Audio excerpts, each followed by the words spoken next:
ராகுலின் தமிழ் வணக்கம் என்ற பெயரில் பரப்புரை மேற்கொள்ள 3 நாள் பயணமாக ராகுல் காந்தி தமிழகம் வருகிறார். கூடுதல் விவரங்களுடன் இணைகிறார் செய்தியாளர் குணசேகரன். சரியாக ராகுல் காந்தி எத்தனை மணிக்கு விமான நிலையம் வந்து சேர்கிறார்? முழு விவரம் என்ன? தமிழகத்தில் சட்டமன்ற தேர்தலுக்கான பிரச்சாரத்தில் பங்கேற்பதற்காக காங்கிரசினுடைய முன்னாள் தலைவர் ராகுல் காந்தி 3 நாள் பயணமாக தமிழகம் வந்திருக்கிறார். டெல்லியில் இருந்து சரியாக காலை 8:15 மணிக்கு தனி விமானம் மூலம் அங்கிருந்து புறப்பட்ட அவர் தற்பொழுது கோவை விமான நிலையத்தை வந்தடைந்திருக்கின்றார். கோவை விமான நிலையத்தில் அவருக்கு காங்கிரஸ் கட்சியினர் சார்பில் தற்பொழுது உற்சாக ஒரு வரவேற்பானது அளிக்கப்பட்டு வருகிறது. தற்பொழுது கோவை விமான நிலையத்திற்குள் உள்ளாக இருந்து தற்பொழுது அவர் வெளியே வந்து கொண்டிருக்கின்றார். அவருக்கு கட்சி நிர்வாகிகள் மற்றும் இருக்கக்கூடிய தொண்டர்கள் ஒரு உற்சாகமான வரவேற்பை தற்பொழுது அளித்துக் கொண்டிருக்கிறார்கள்.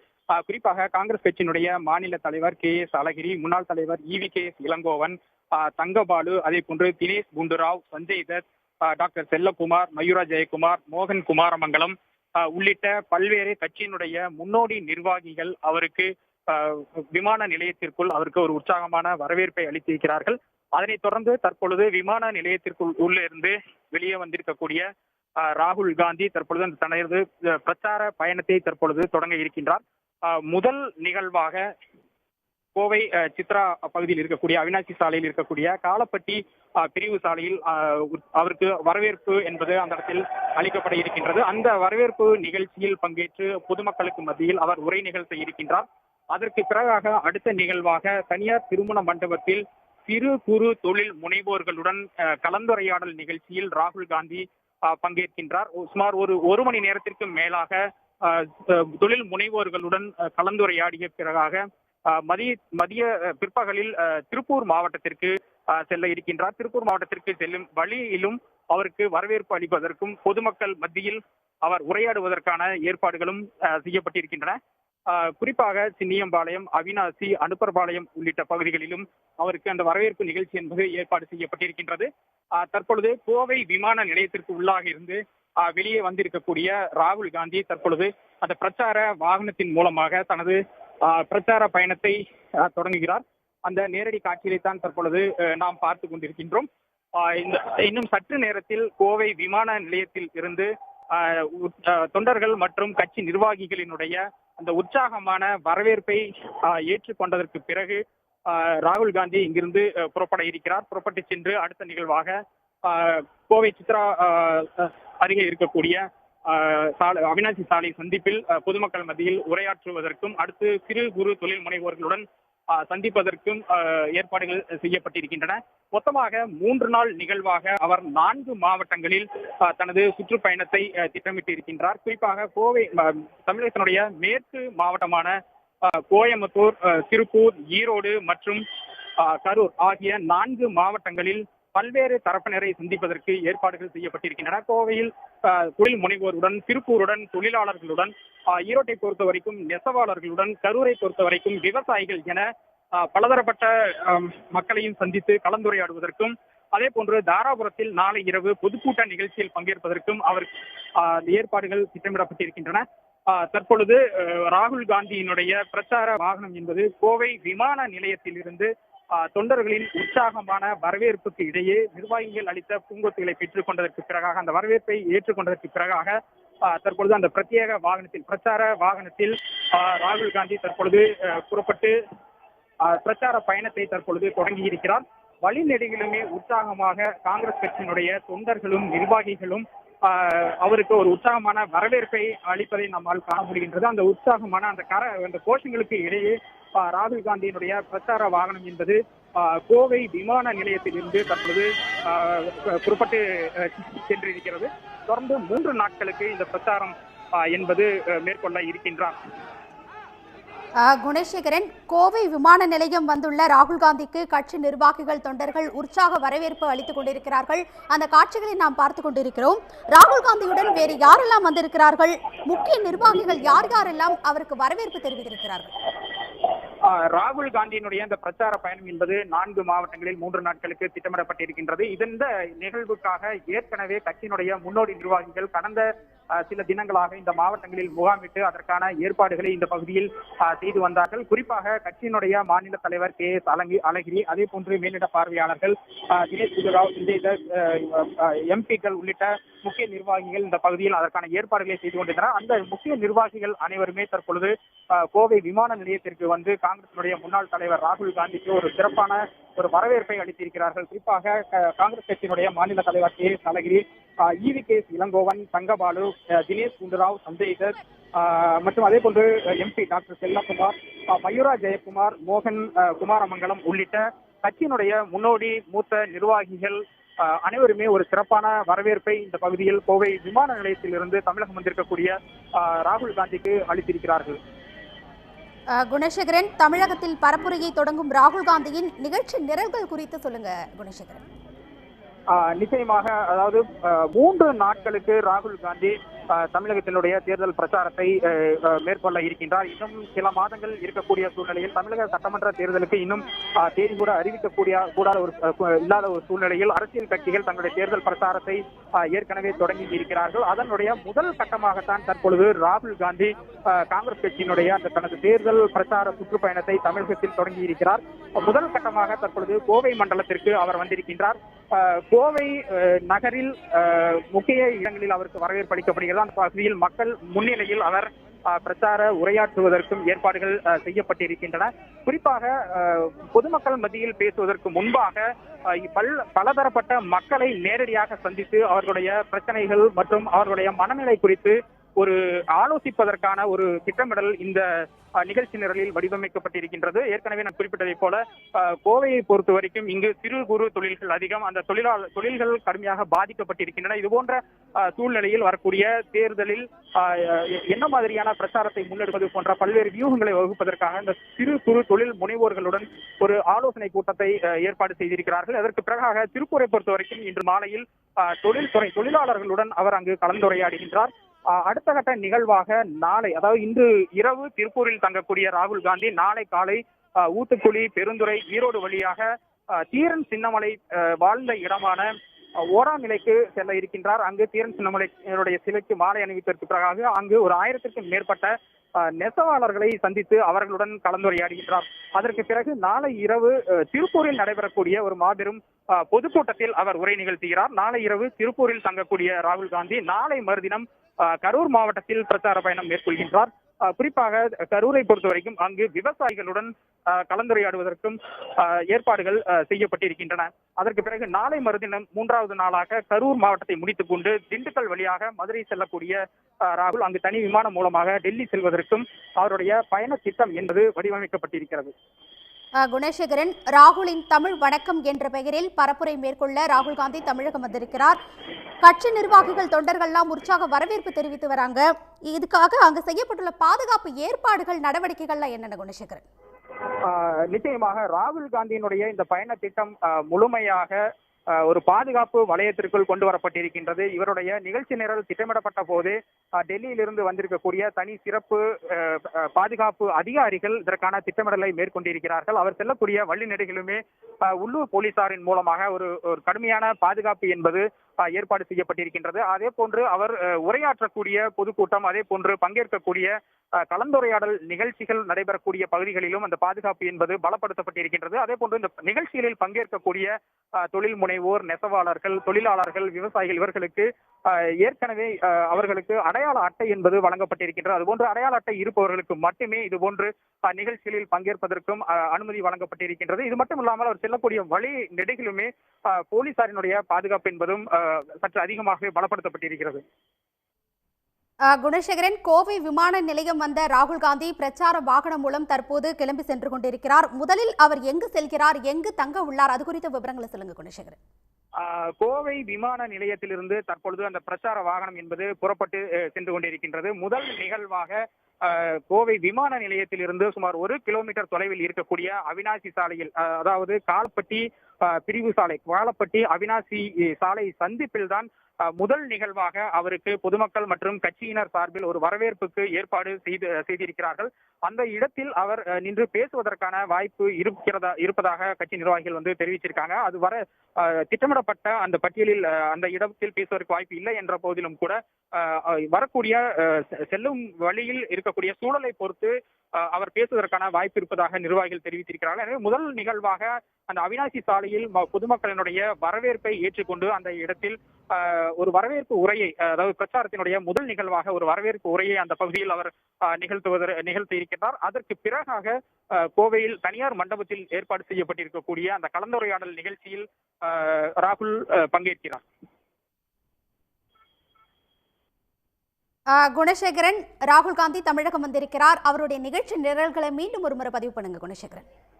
நிச்சயமாக தமிழக சட்டமன்ற தேர்தலுக்கான பிரச்சார பயணமாக 3 நாள் பயணமாக தற்பொழுது கோவை வந்திருக்கின்றார் காங்கிரசினுடைய முன்னாள் தலைவர் ராகுல் காந்தி. இவர் தமிழகத்தினுடைய மேற்கு மாவட்டங்களான கோவை, திருப்பூர், ஈரோடு மற்றும் கரூர் மாவட்டங்களில் 3 நாட்கள் தேர்தல் பரப்புரை செய்வதற்கான ஏற்பாடுகள் செய்யப்பட்டிருக்கின்றன. காலை 8:15 மணிக்கு டெல்லியிலிருந்து தனி விமானம் மூலமாக ஒரு 11:15 மணி அளவில் கோவை விமான நிலையத்திற்கு அவர் வந்து சேர்ந்தார். அவருக்கு இங்க கட்சி நிர்வாகிகள் ஒரு உற்சாகமான வரவேற்பை அளித்திருந்தார்கள். கட்சியினுடைய அழகிரி உள்ளிட்ட மூத்த மற்றும் முன்னோடி நிர்வாகிகள் அவரை வரவேற்று தற்பொழுது அந்த பிரச்சார பயணத்திற்காக அழைத்து செல்கின்றார்கள். அவர் 3 நாட்களுக்கு தமிழகத்தின் மேற்கு மாவட்டங்களான 4 மாவட்டங்களிலும் அந்த பிரச்சார பயணம் என்பது வடிவமைக்கப்பட்டிருக்கின்றது. முதல் நிகழ்வாக கோவையில் சிறு குறு தொழில் முனைவோர்களுடன் கலந்துரையாடுகின்றார். அவர்களுடன் சந்திப்பிற்கு பிறகாக பிற்பகலில் அவர் திருப்பூர் செல்ல இருக்கின்றார். திருப்பூரை பொறுத்த வரைக்கும் அவர் செல்லும் இடங்களில் ஒரு 2 இடங்களில் அவருக்கு ஒரு வரவேற்பு அளிப்பதற்கும் அவர் அங்கு பேசுவதற்கும் ஏற்பாடுகள் செய்யப்பட்டிருக்கின்றன.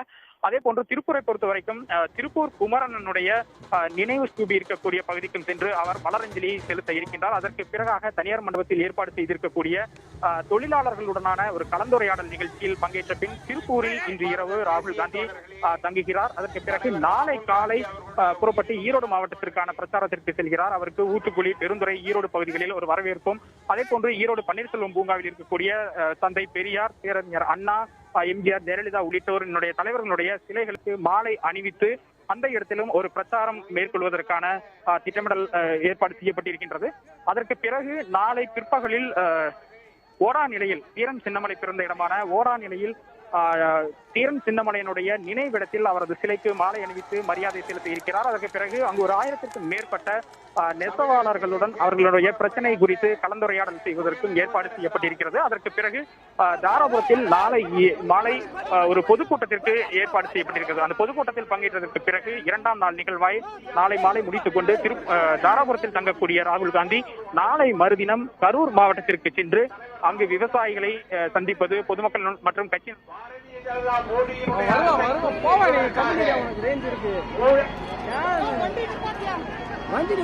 ஊழல் அரசாங்கம் எடப்பாடி அரசை காணாமல் செய்வதற்காக அன்பு தலைவர், நம்முடைய இளம் தலைவர் அவர்கள் எதற்காகவும் தன்னுடைய வாழ்க்கையை அர்ப்பணிக்க தயாராக இருக்கிற தலைவர், தேசியத்தை காப்பதற்காக வந்திருக்கிற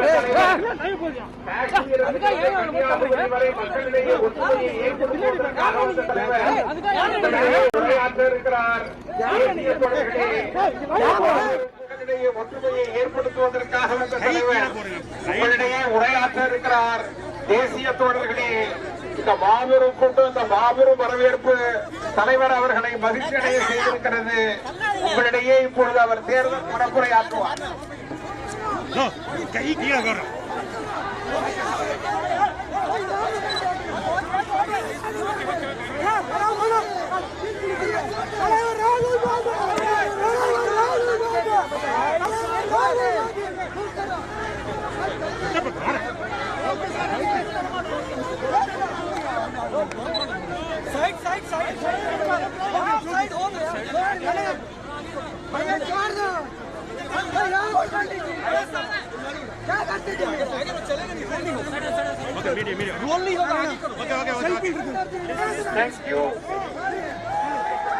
சிறப்பான வரவேற்பிற்கு நான் நன்றி சொல்ல கடமைப்பட்டிருக்கிறேன்.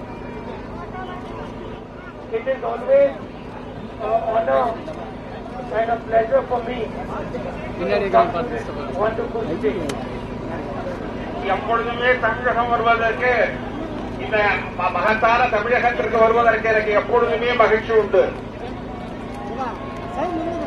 currently in India we are involved in a fight with a particular ideology. தற்பொழுது இந்தியாவில் ஒரு குறிப்பிட்ட தத்துவத்தை கொண்டு வருவதற்காக நாம் போராடி கொண்டிருக்கிறோம்.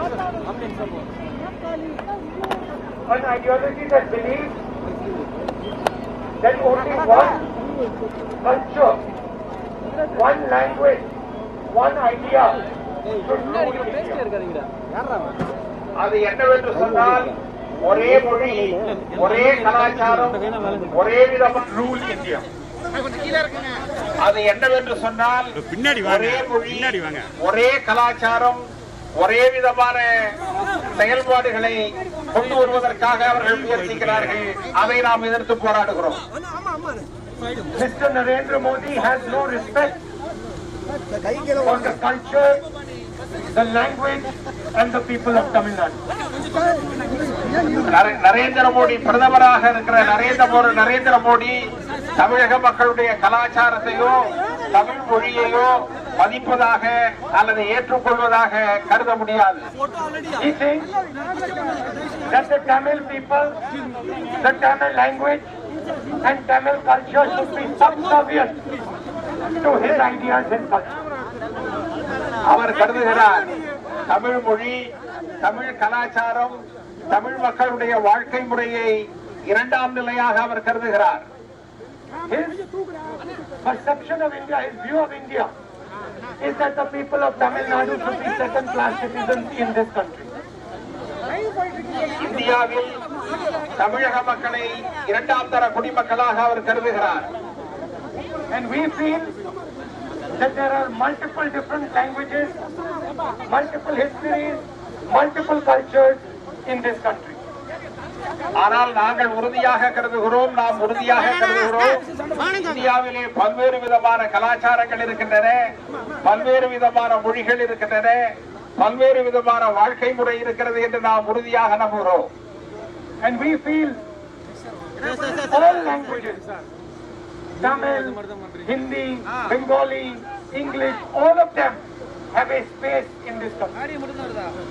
ஆனால் நாம் உறுதியாக நம்புகிறோம், இந்தியாவினுடைய அமைப்பு முறையில் தமிழ் இருக்கிறது, இந்தி இருக்கிறது, பெங்காலி இருக்கிறது, மற்ற மொழிகள் இருக்கின்றன, எல்லாவற்றுக்குமே சமமான உரிமை இருப்பதாக நாம் கருதுகிறோம். And that is the central fight between Mr. Narendra Modi and us. நமக்கும் நரேந்திர மோடிக்கும் இருக்கிற முக்கியமான வேறுபாடு இதுதான். அந்த வேறுபாட்டில் தான் நாம் தனியாக இருக்கிறோம். And what does Mr. Modi do? Mr. Narendra Modi partners with 3 or 4 big businessmen in this country. Narendra மோடியினுடைய 2-3 நண்பர்கள் இந்தியாவினுடைய மிகப்பெரிய தொழிலதிபர்களாக இருக்கிற நண்பர்களுக்காக அவர் செயல்படுகிறார். They provide him media and he provides them money. அவர்களுக்கு மீடியாவை அவர் வழங்கி இருக்கிறார். இருக்கிற மீடியாக்கள், இருக்கிற தொலைத்தொடர்பு நிறுவனங்கள் அவர்களுக்கு சொந்தமானதாக இருக்கிறது, பணம் அவர்களுக்கு சொந்தமானதாக இருக்கிறது. And Mr. Narendra Modi is one by one selling everything that belongs to the people of India and the people of Tamil Nadu. Narendra Modi இந்திய மக்களுடைய, தமிழக மக்களுடைய எல்லாவற்றையும் விற்பதற்கு அவர் தயாராக இருக்கிறார். What belongs to the farmers is now being taken away by these three new laws. விவசாயிகளுடைய உரிமை of the biggest industry. இந்தியாவினுடைய மாபெரும் விவசாயிகள் இந்தியாவிலே இருக்கிற தொழில் அதிபர்களுக்கு வேலைக்காரர்களாக அவர் மாற்றுகிறார். That is why we are fighting the government and supporting the farmers. அதனால்தான் நாம் அவர்களை எதிர்க்கிறோம். அதற்காகத்தான் விவசாயிகள் பக்கம் நாம் இருக்கிறோம். I view Tamil Nadu as central to any strategy for India. நான் உறுதியாக நம்புகிறேன், தமிழ்நாடுதான் எந்த ஒரு விஷயத்திற்கும் இந்தியாவிற்கு முன்னுதாரணமாக இருக்கிறது என்று நான் கருதுகிறேன். India requires industrialization. India requires manufacturing. India requires factories.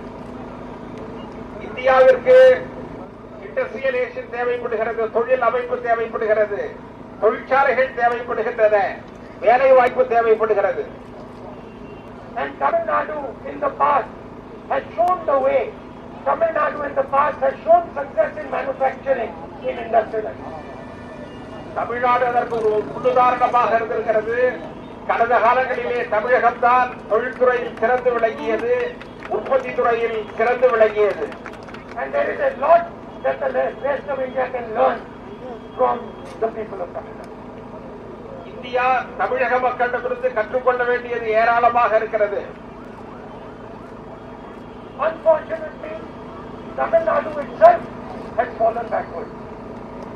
துரதிர்ஷ்டவசமாக அவ்வளவு பெருமைகளையும் தமிழகம் இப்பொழுது எடுத்து கொண்டிருக்கிறது. Unfortunately, Tamil youngsters today are finding it hard to get a job. துரதிர்ஷ்டவசமாக தமிழக இளைஞர்கள் வேலை வாய்ப்பு பெற முடியாமல் இருக்கிறார்கள். Unfortunately, Tamil farmers are struggling today. அதேபோல துரதிர்ஷ்டவசமாக தமிழக விவசாயிகள் சிரமப்பட்டுக் கொண்டிருக்கிறார்கள். And that is why we in the Congress Party feel that Tamil Nadu needs a new way of thinking, a new government. அதனால்தான் தமிழக மக்கள் இப்பொழுது புதிய வாழ்க்கை முறையையும் புதிய அரசாங்கத்தையும் விரும்பிக் கொண்டிருக்கிறார்கள். And that is why we want to work with you to give you a government that you will be proud of. அதற்காகத்தான் நாம் ஒரு புதிய அரசை வழங்குவதற்காக உங்களுக்காக செயல்பட்டுக் கொண்டிருக்கிறோம். And I have committed to you that I will come to Tamil Nadu, I will listen to the people of Tamil Nadu, and I will work with the people of Tamil Nadu to help you get a government that you deserve. நீங்கள் பெருமை விடக்கூடிய, நீங்கள் விரும்புகிற ஒரு அரசாங்கத்தை தருவதற்காகத்தான் நான் இங்கே வந்து கொண்டிருக்கிறேன், உங்களுக்காக உதவி செய்து கொண்டிருக்கிறேன். காங்கிரஸ் உங்களுக்காக செயல்படுகிறது. Today I am having meetings with small and medium industry to listen to their difficulties. இன்றைக்கு சிறு தொழில் செய்பவர்களுடைய சிரமத்தை புரிந்து கொள்வதற்காக நான் இங்கே வந்திருக்கிறேன்.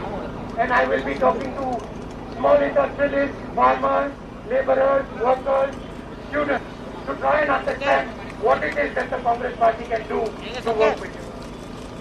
இன்றைக்கு சிறு தொழில் செய்பவர்கள், விவசாயிகள், தொழிலாளர்கள், மாணவர்கள் இவர்களுடைய பிரச்சனைகளை புரிந்து கொள்வதற்காகவும் அவர்களுக்கு காங்கிரஸ் என்ன செய்ய வேண்டும் என்பதை அறிந்து கொள்வதற்காகவும் நான் வந்திருக்கிறேன்.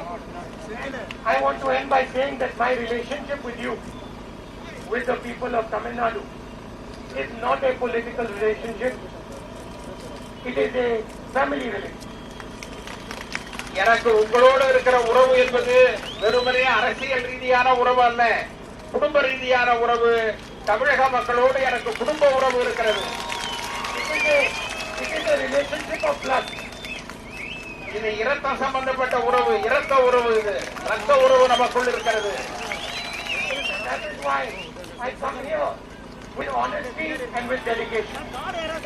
அதனால்தான் நான் இங்கே உங்களிடையே வந்திருக்கிறேன். உங்களுக்காக தியாகம் செய்வதற்காக, உங்களிடம் நான் உண்மையாக இருப்பதற்காக இங்கே வந்திருக்கிறேன். I do not come here with any selfish interest. I come here as someone who wants to work with you and help you because I love you and am proud of you. நான் எந்த விதமான சுயநலத்திற்காகவும் இங்கே வரவில்லை. நான் இங்கே வந்திருப்பதற்கு காரணம் உங்களோடு உழைக்க வேண்டும், உங்களோடு இருக்க வேண்டும், உங்களை முன்னேற்ற வேண்டும் என்பதற்கான தெளிவான நோக்கத்தோடு நான் இங்கே வந்திருக்கிறேன். சுயலாபம் எனக்கு எதுவும் கிடையாது. And this is the commitment that I do to you, that you will always have a relationship with me that is honest and that is straightforward. எனக்கும் உங்களுக்கும் இருக்கிற உறவு என்பது நேர்மையான உறவு, உண்மையான உறவு. அந்த உறவு தொடரும் என்பதை தெரிவித்துக் கொள்கிறேன். நன்றி, நன்றி, நன்றி.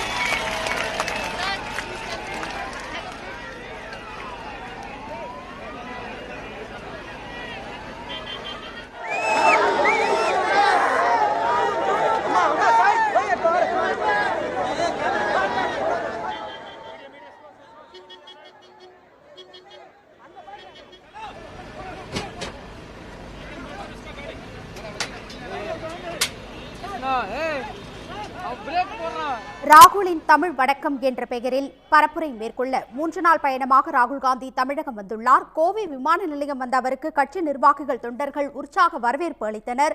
பிரச்சார வாகனத்தில் இருந்தபடியே அங்கு திரண்டிருந்த மக்கள் மத்தியில் பேசிய ராகுல் காந்தி தமிழக மக்களை மோடி 2ஆம் தர குடிமக்களாக கருதுவதாக குற்றம் சாட்டினார். தமிழகம் இந்தியாவுக்கே முன்னோடியாக உள்ளதாக தெரிவித்த அவர் தொழில்துறையில் தமிழகம் சிறந்து விளங்குவதாகவும் கூறினார். உடனுக்குடன் செய்திகளை தெரிந்து கொள்ள சன் நியூஸ் பெல் ஐகானை கிளிக் பண்ணுங்க.